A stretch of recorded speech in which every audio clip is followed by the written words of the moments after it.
Hello, my name is Emily Partman and I am the Nutrition Access Manager here at Second Harvest Food Bank of East Tennessee.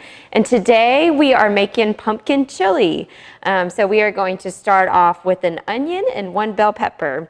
So with your onion, and before you begin, just make sure that you wash your hands with soap and water, that your table and your counter space is cleared off and nice and clean before you begin. And then you're going to take your bell pepper and your onion and you're going to walk over to the sink and you're just going to wash off your vegetables. You always want to make sure that you wash off any vegetables that you're going to use because they could have some dirt or some germs on them still. Okay, we're going to start off with our onion and we are going to cut off the ends first and then you're going to cut it in half.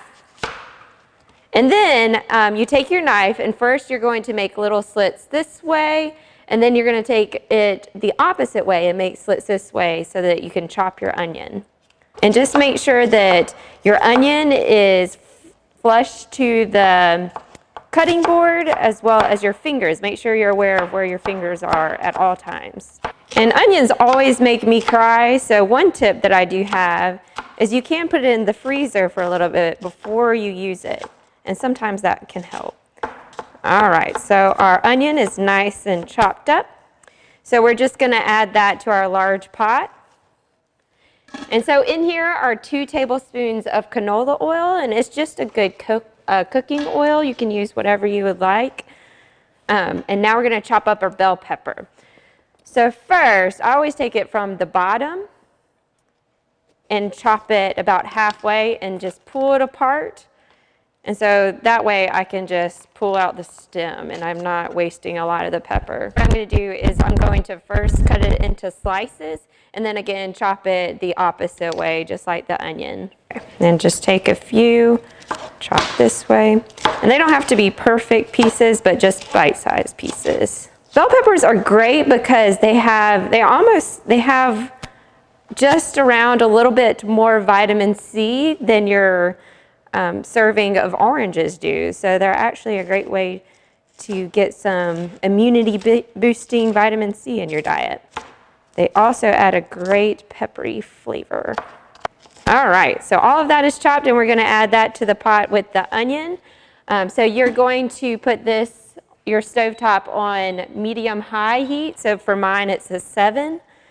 You're just gonna let it do its thing. So just stir it occasionally, but yeah, it doesn't need too much attention. So while that's cooking, we can work on something else. So we're gonna take our cans and we're going to add these as well. So for any kind of can, you do wanna make sure that you wipe off the tops just because it could have some dirt or debris on there from sitting in the store. So you do want to do that. And we are going to take our beans. So I have some black beans. We have a can of black beans. We have a can of, well, they're chickpeas, but they're garbanzo beans. And then we also have our corn. So let's get our can opener.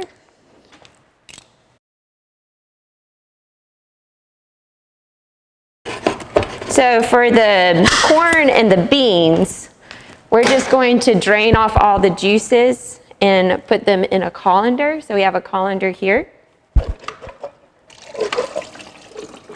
And I always do recommend getting the juice off as well as rinsing your beans because it gets rid of almost a third of the sodium if you're looking for trying to reduce your sodium, your salt intake. So it's a great way to still use canned vegetables but also to not add too much salt to your diet. Okay, so those are nice and rinsed off and we'll let those just sit here. Okay, and we'll open. So we do have a can of pumpkin. And we have 2 cans of diced tomatoes. So we're gonna add all of those in just a minute as soon as our onions are complete. So your onions and your peppers are gonna be finished whenever they start to become a clear color. So that's what you're looking for.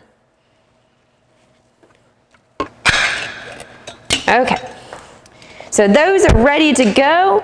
So the next thing that we're gonna do while we're waiting for our onions to cook is we are gonna go ahead and get our spices ready.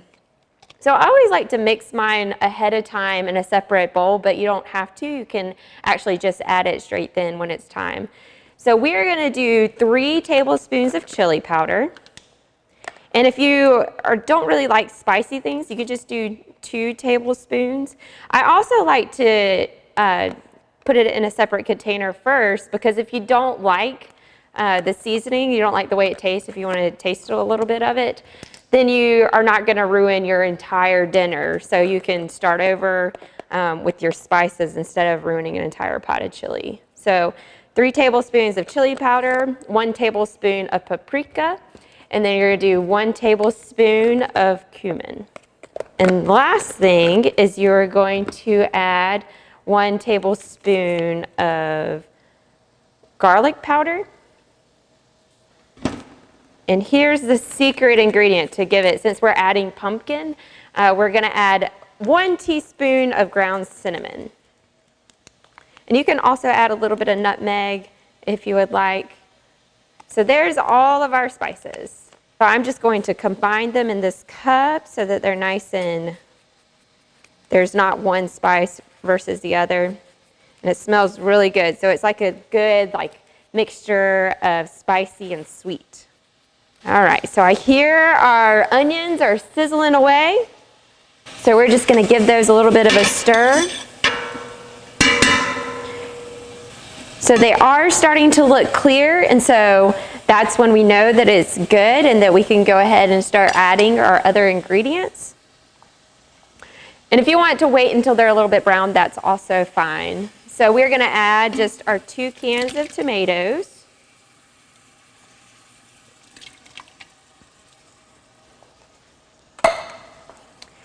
Our can of pumpkin.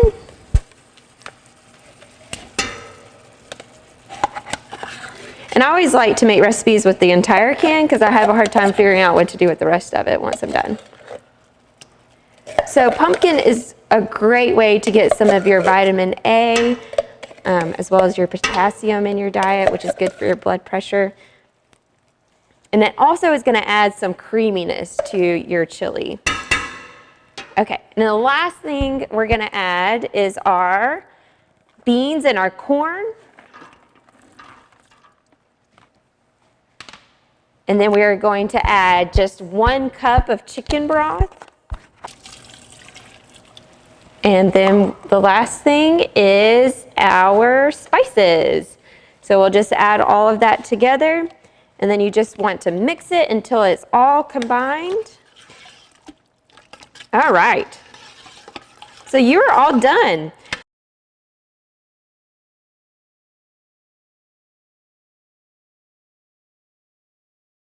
If you want to add a dollop of sour cream or even just plain yogurt, that can actually make it taste even better and balance out some of the spiciness.